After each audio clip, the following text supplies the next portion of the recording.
Hey everyone, welcome back. I'm TKA Brew. If you've ever wondered which sniper is the best, well, we're going to go over all of them, so stay tuned. The gameplay in the background is going to correspond to the weapons we are talking about, so make sure you guys are watching that while I'm talking. We're going to go over every single one, but first the loadout for the attachments that you're going to want to put on every single one of your snipers.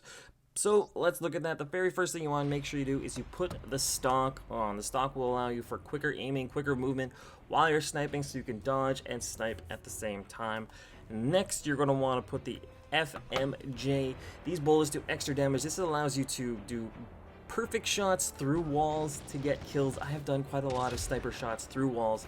Probably drives the other people infuriating because I can follow you, shoot you straight through the wall, and it's quite fun for me. Probably not so quite fun for people I'm shooting. And then lastly, extended mag, so you don't have to reload as often and you get more bullets because you don't want to be sniping and then run out of bullets. Let's go over the specs of each one of the sniper rifles, starting with the Arctic 50. It has a base damage of 85, which can go up to 95 with the better bullets. It has a fire rate of 30, which is the second fastest in the game. It allows you to pump through a lot of sniper bullets in a short amount of time, which is actually really great.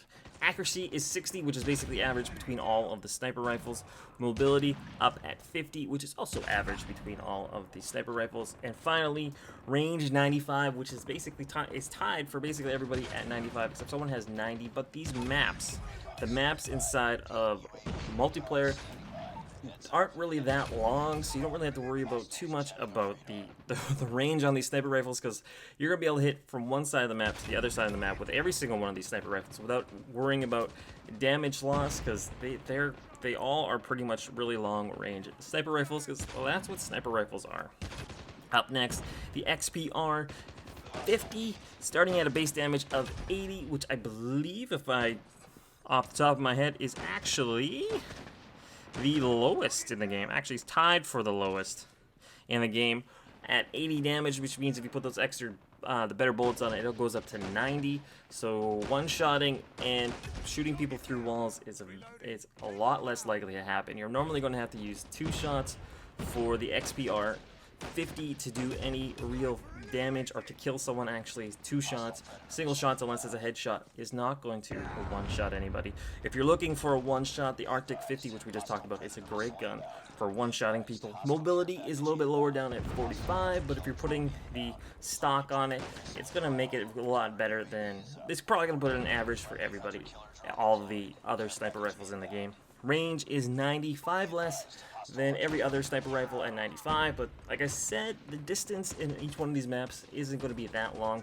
From going the longest point to the longest point on these maps, you're probably not going to notice any drop off or drop of the bullets or anything like that, because these maps are all pretty close together. Up next is the DLQ-33, which I believe is the first sniper rifle you get in the game, if I remember correctly, with a base damage of 90.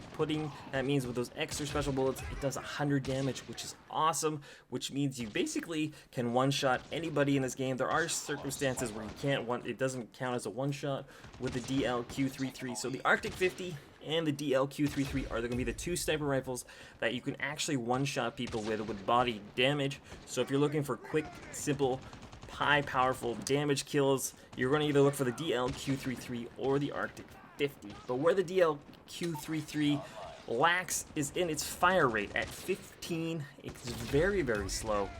Half the speed of the Barrett 50, meaning it feels like it takes forever to get your next shot off. So if guys are lining up for you, you're going to have to be able to dodge, move, and get out of the way while you get the next shot lined up. So the Barrett 50 definitely beats the DLQ-33 there.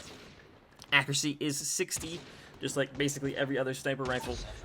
Mobility is down to 45, but we're putting stocks on all of these, so you're probably not going to notice any difference between any of the sniper rifles when it comes to mobility. And finally, range is 95, like I said, just like basically every other sniper rifle. So the best thing about the DLQ-33 is the 100 damage with those extra bullets on there, putting the guarantee for one-shot kills a little bit higher than the Arctic 50, and just like the XPR 50, it's going to require 2 shots. This gun is most likely only going to require 1 shot if you hit someone. Finally, M21E EBR base damage is 80, so just like the XPR 50, it's going to require 2 body shots to kill someone with this weapon, but the fire rate is up to 35, which is kind of awesome. Puts it in line just underneath the fire rate of the XPR 50, which is at 40. Accuracy 60, just like everything else. Mobility 45, meaning putting the stock on it is just going to help it just a little bit more. And finally, the range is 95. So my recommendation for these sniper rifles is ignore the 5.21 EBR, ignore the XPR 50, because those are going to require 2 shots every single time for body shots to kill someone, and they shoot really fast, but like I said, you're going to have 2 body shots, so if someone gets shot once, most of the time they're going to be dropping, moving, and or ducking, so they're probably going to get out of your way of your second shot unless you're very quick at lining up your next shot. You're probably not going to want to take these 2 out to play, but the Barrett 50 cal, the Arctic 50, is a great gun, a great sniper, probably the sniper in the game right now, at least in my opinion. High damage up to 95, great firing rate at 30, good mobility. It just beats every other sniper rifle on every other mark except for firing rate and damage, but damage is only 5 behind the DL-Q33, and it's only a little bit behind on the fire rate. So high damage, high fire rate, great mobility. This is probably the sniper rifle for you. If you are staying back and you're going to be sniping back from your own base and you have a lot of time to fire between shots, the DL-Q33 with its 100 damage with the better bullets on them, it's probably going to be better for you.